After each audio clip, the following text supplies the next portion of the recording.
Hello, today is Monday, April 20th, 2020. I'm Joe Schmidt from TC2, and this is Staying Connected. If you're a longtime listener to these podcasts, or if you've been binge listening while you're hunkered down at home, you've heard our views about the proposed merger of T-Mobile and Sprint. Well, it's finally happened. T-Mobile and Sprint are officially married, or should I say they've received the green light from federal and state agencies to merge. This is a big deal, and to talk about it, I'm joined by two LB3 lawyers and two of my colleagues, Sara Crifasi and Kevin DiLallo. Thanks, guys, for joining me. Okay, Sara, you and I last gave an update on this proposed merger back in, I think, January. What happened since that podcast? Hi, Joe. Well, a lot has happened since we last spoke. In February, almost 2 years after the deal was first announced, the U.S. District Court for the Southern District of New York approved the merger. And soon after that, both the New York and California attorneys general, who had spearheaded the New York lawsuit, announced that they wouldn't appeal the court's decision. And finally, on April 1st, another remaining barrier fell away. A judge approved the settlement that the Department of Justice and the carriers had reached related to T-Mobile's divestiture of assets to Dish.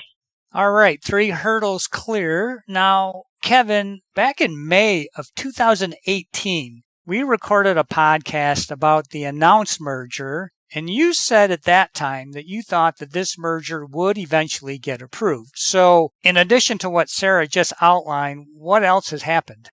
Well, Joe, also on April 1st, Sprint and T-Mobile announced that they'd completed the merger. They'd been itching to close the deal, but one final barrier stood in the way, and that was the California Public Utilities Commission's final sign-off. The two companies had urged the CPUC to vote on the merger earlier, but the agency wanted to hold off until its April 16th meeting. By that time, the CPUC had been reviewing the merger for 20 months. Clearly, Sprint and T-Mobile didn't like that very much, so a couple days before they announced the merger, they withdrew their application for CPUC approval. Yeah, that's right. So Sprint and T-Mobile tried to get around the CPUC's jurisdiction by having Sprint register as a voice-over IP provider in California, claiming that it had completed the transition of its wireline service to IP, and so making it an unregulated information service provider rather than a telco. And as such, Sprint claimed that its status meant it was exempt from public utility or common carrier regulation, meaning the CPUC no longer had jurisdiction over the deal. And the CPUC disagreed with this position on the grounds that both companies have wireless subsidiaries in California, and wireless carriers are public utilities subject to its jurisdiction. You know, I'll bet that most people don't really understand why a state like California can hold up a merger like this. So why is the CPUC's approval such a big deal? Well, Joe, the companies can't officially integrate their operations within the state of California until the CPUC approves the merger. California is obviously a significant market. The thing is, wireless carriers are classified as telephone corporations and therefore public utilities subject to state regulation by the applicable DUC. And while states don't regulate wireless companies' rates or their ability to enter a market, they can regulate transfers of control, such as the transfer of Sprint's licenses and authorizations to T-Mobile. So where does this leave us?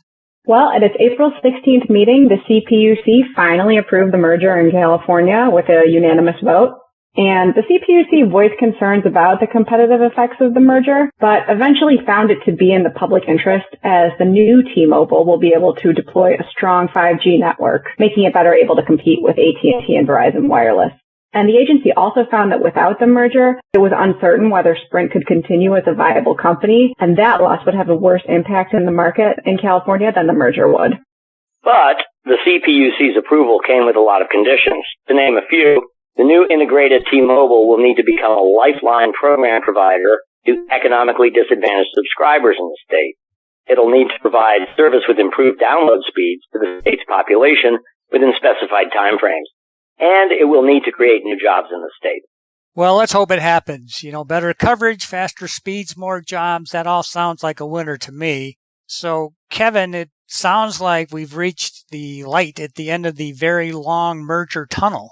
Yeah, Joe, we're finally there. But until Dish fully enters the wireless market, most wireless customers still have a choice of only 3 major wireless network operators: AT&T, Verizon Wireless, and the new T-Mobile.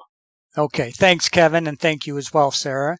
Now, as you've heard, the new T-Mobile might very well be a supplier that you'll want to consider for your enterprise wireless needs. And gosh, maybe someday Dish will also be a viable consideration. So if you would like to discuss your wireless needs during this time of change, or you have other ICT requirements, you can contact Sarah, Kevin, me, or any of our LB3 and TC2 colleagues by giving us a call or sending us an email.